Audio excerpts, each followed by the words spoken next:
क्या आईपीओ है? हमारे साथ शौर्य मौजूद भी हैं बातचीत करने के लिए और 3 आईपीओ का समय आ चुका है। एक आईपीओ जो बंद होने वाला है, एक आईपीओ जो खुलने वाला है और एक आईपीओ जो आने वाला है। तो शौर्य, पहले तो बंद होने वाले को बताइए क्या सिचुएशन है। जी चलिए बंद होने वाले को डिस्कस कर लेते हैं। जो बंद होने वाला है आईपीओ वो 2 दिन से खुला हुआ है। डॉक्टर अग्रवाल की उसके एजेक्स इंजीनियरिंग की बात करें, वो आईपीओ आज आखिरी दिन है और अभी देखें तो कुछ बहुत ज़्यादा इसमें सब्सक्रिप्शन के आंकड़े नहीं दिख रहे हैं। अगर हम लेटेस्ट नंबर देखें तो ये कह सकते हैं आईपीओ रिसेंटली पूरी तरह सब्सक्राइब होता हुआ नजर आया है। तब ग्राफिक बनाए थे अभी थोड़ी देर पहले, तब तक नहीं हुआ था, तब तक खाली 69% सब्सक्राइब हुआ था, लेकिन अब 1.3 टाइम सब्सक्राइब होता हुआ नजर आया है, जिसमें रिटेल का कोटा केवल 37% ही भरा है। साथ ही बात करें हाई नेटवर्थ इंडिविजुअल जो है 1.54 टाइम भरते हुए नजर आए हैं। QIB ने थोड़ा सब्सक्राइब करा है, वो 2.75 टाइम्स यहाँ पे भरते हुए नजर आया। अगर हम बात करें कंपनी की तो कंपनी से बताते हैं कंक्रीट को मिक्स करने वाली कंपनी में से एक है, इंडिया की लीडिंग कंपनी में से एक उस बिजनेस में। इसके रेवेन्यूज और फाइनेंशियल्स पे अच्छे खासे बढ़ते हुए नजर आए हैं। PE भी इनका जो है कम है, लेकिन पूरा ही इशू ऑफर फॉर सेल है।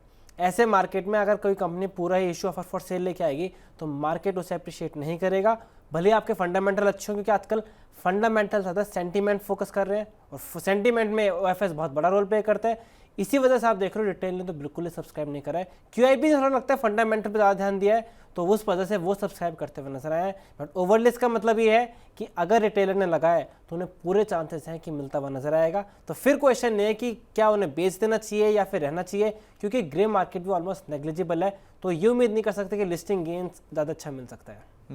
तो जैन साहब, आपके जो पुराने प्रिंसिपल्स हैं उनसे तो अलग दिखाई पड़ रहा है। OFS आ रहा है पूरी तरह से, सब्सक्राइब तो ऑलमोस्ट हो ही गया। आप क्या राय रखते हो? सर जहाँ आपकी आवाज चली गई जैन साहब। हाँ, आ गई। देखिए 25% से ऊपर OFS होता है, और अगर मैनेजमेंट बहुत क्लैरिटी से नहीं बताती है कि OFS में कौन बेच रहा है और किस वजह से बेच रहा है, मेरा सिंपल व्यू होता है मैं स्टॉक को नहीं छेड़ने वाला। ना IPO भरने की सलाह दूंगा, ना IPO के बाद स्टॉक में बहुत जल्दी से कोई बाइंग की सलाह दूंगा। मैं इसको अवॉइड लिस्ट में रखूंगा। तो मेरे लिए ये किसी भी कीमत पे सब्सक्राइब की रेटिंग तो नहीं जा रही है, बल्कि हम अपने क्लाइंट्स को मना ही कर रहे हैं कि मत भरो। ओके, तो सब्सक्राइब की रेटिंग तो नहीं है, लेकिन हाँ, आपको अवॉइड करने की राय भी आप जैन साहब ने अपने क्लाइंट्स को दी भी है। दूसरा नाम और मच अवेटेड नाम शौर्य जी, वो है हेक्सावेयर। क्या डिटेल उसके बारे में? जी हेक्सावेयर पे सब्सक्रिप्शन की बात करें तो वे बिल्कुल भी नहीं भरा है। अभी केवल हेक्सावेयर 1% ही भरता हुआ नजर आया है कंसोलिडेटेड लेवल पर।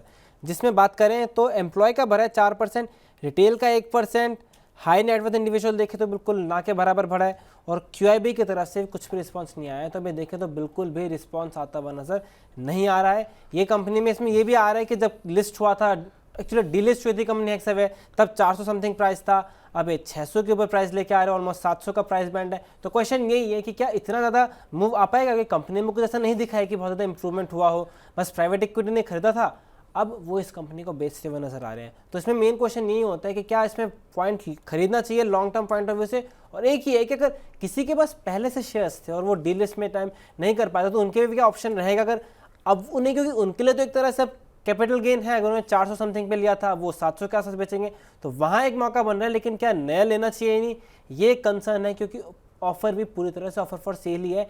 एक भी रुपये कंपनी के पास यहाँ पे जाता हुआ नजर नहीं आ रहा है। जैन साहब, आप पुराने निवेशक हैं, बाजार को बहुत सालों से आंक रहे हैं, ये नाम से आप भली भांति आप जानते भी होंगे, इस कंपनी को सुना भी कई बार होगा, इनफैक्ट ट्रेड भी किया होगा।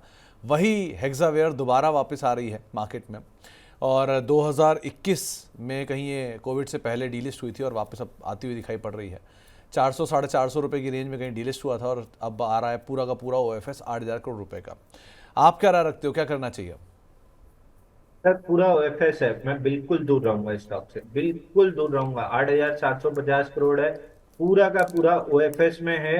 मतलब पुराना कोई इन्वेस्टर अपनी प्रॉफिट लॉक इन कर रहा है, तो मैं मतलब अपनी पैसा उनके प्रॉफिट बुकिंग के लिए नहीं लगाऊंगा। मैं कंप्लीटली दूर रहूंगा। मैं अपना पैसा वहां लगाऊंगा जहां मैं पैसा कमा सकूं। तो दूसरे को कमाने के लिए मैं अपना पैसा इस्तेमाल नहीं करने दूंगा। मेरी तरफ से कंप्लीटली अवॉइड की सलाह है। तो पूरी तरह से आप अवॉइड कर सकते हैं हेक्सावेयर, ये दूसरा नाम है जो कि जैन साहब को पसंद नहीं आया है। तो 2 आईपीओस और दोनों में जैन साहब की सो फार तो अवॉइड करने की राय है। तीसरा नाम शौर्य जी बताइए। जी तीसरा नाम है क्वालिटी पावर। यहाँ पे भी पॉइंट यही है कि ऑलमोस्ट पूरे ऑफर फॉर सेल है, लेकिन थोड़ा बहुत फ्रेश इशू है। लेकिन 858 करोड़ के आईपीओ में खाली फ्रेश इशू है 225 करोड़ का, मतलब 25 से 30% के बीच में।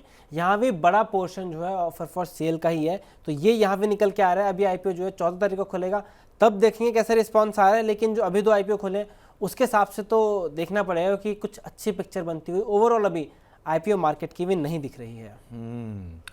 तो क्वालिटी पावर इलेक्ट्रिकल इक्विपमेंट्स 14 से 18 फरवरी के बीच आईपीओ खोलेगा, वैलेंटाइंस डे के दिन। जैन साहब, पहले के कंपैरिजन में एटलीस्ट इसमें कुछ तो हिस्सा नया बिक रहा है और 30% के आसपास ये हिस्सा प्रमोटर मतलब फ्रेश इशू भी कर रहे हैं। आप क्या कर रहे हो उसमें, इस पे क्या राय है? सर मैं अवॉइड की सलाह दूंगा। 25% से ज्यादा ओएफएस है। जब तक मैनेजमेंट आके ये क्लियर नहीं करती है कि ये 633 करोड़ में मैनेजमेंट कितना बेच रही है, मतलब प्रमोटर कितना बेच रहे हैं, पुराने इन्वेस्टर कौन है जो निकल रहे हैं, और मैनेजमेंट अगर बेच रही है तो बेच के पैसे का करना क्या चाह रही है, क्यों बेच रही है, ये जब तक क्लैरिटी नहीं मिलती है मेरे लिए कंप्लीटली अवॉइड की सलाह है। ये श्योर, इन तीनों में ब्रोकरेज हाउस के नोट्स क्या कहते हैं?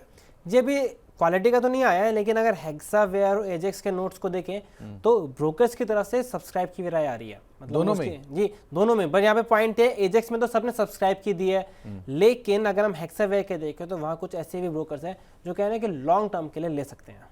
ओके, चलिए बहुत बहुत शुक्रिया शौर्य हमारे साथ मौजूद रहने के लिए, सारी डिटेल हमसे चर्चा करने के लिए और सारे आईपीओस के ऊपर बातचीत करने के लिए। तो फिलहाल वाक्य आईपीओ में तो इतना ही, आगे भी हम बातचीत जारी रखेंगे। वाह क्या आईपीओ है।